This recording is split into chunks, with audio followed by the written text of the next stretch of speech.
Hey guys, Greg here. This is going to be a quick movie review and a movie that's a little bit about jazz. You're hearing a little remix soundtrack in the background from the new Edward Norton movie called Motherless Brooklyn. And Motherless Brooklyn is a sort of a film noir crime movie set in the 1950s. And some major scenes in this movie take place in a jazz club, the Royal Roost, which was a real jazz club that was populated by some of the bebop legends of the 40s and 50s.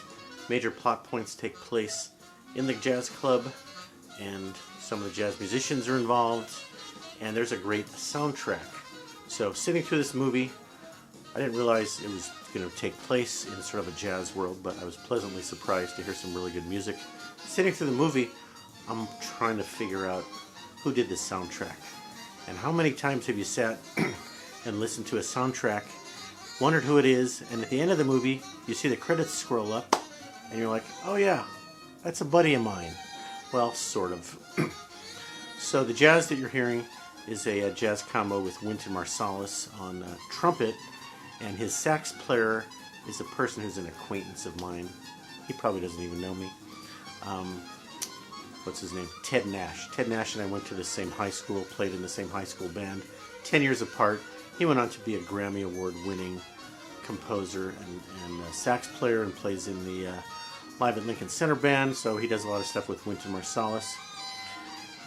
Let me tell you about the movie. The movie that just came out a couple weeks ago, Motherless Brooklyn, major Edward Norton project. He produced it, he directed it, he wrote the screenplay, and he stars in it. So it's an Ed Norton production, and it's getting some mixed reviews. I like Ed Norton a lot. When my wife said she wanted to take me to a movie that was a film noir crime thriller, I'm like, yeah, all right. And then she said, it's starring Ed Norton, and I'm like, why didn't you say it in the first place? Ed Norton, I'm there. Fight Club, American History X. Ed Norton is one of our premier actors, I think. This movie is kind of complicated. It exists on lots of different levels. In the most basic level, it's a crime thriller involving a detective agency in the 50s, and it's got all the trappings of the whole film noir era. You got the detectives with the hats and the suits and the martinis, and they're hanging out in bars with dames and smoking cigarettes, and so it's got a lot of film noir stuff about it, but it actually exists on many other levels that are deeper. Ed Norton's character has Tourette's syndrome. That's a little, I don't want to say controversial, but playing somebody with a handicap is a little bit risky because the character comes off as being humorous in many times, so it's not like he's making fun of somebody with a handicap, but if you start blurting out stuff with Tourette's syndrome in the wrong situation, you realize that could be funny. Could be funny, could be scary, could be problematic. So Ed Norton's acting, I think, is excellent throughout this. I told you a little bit about the jazz. The other backdrop on this whole movie is the corruption and the corrupt New York political machinery.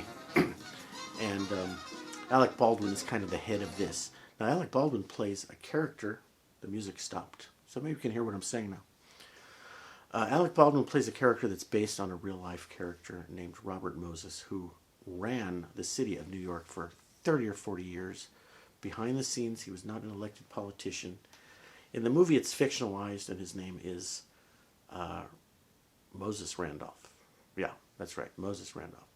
So that's Alec Baldwin's character, and he's very important to the plot of the movie. I'm not going to give you any spoiler alerts, but you might want to learn about Robert Moses, the way he ran New York, the way he created all these bureaucracies and built all this stuff, built expressways and bridges and parks, and he had a tendency to kind of wipe away the poor people and the dark-skinned people to make way for his big building project. So on the one hand, you got to give him credit for building all this great stuff that New York is famous for. On the other hand, the people that he kind of stepped on and shoved out of the way were not happy. So there's a political controversy and a real-life political drama in this movie, as well as the story about Ed Norton and the crime he's trying to solve, the jazz, the film noir. It's a complicated screenplay. A lot of people say it's too long of a screenplay. I think it's 2.5 hours long, and it might lose you if you're not paying attention to some of the plot points. But when I heard the music, I thought I got to review this movie because the soundtrack is very good. So Ed Norton called upon his friend Tom York from Radiohead to write the title track. And so Tom York and Flea recorded it. And then Wynton Marsalis came and his jazz people and did a jazz version of the same tune instrumentally.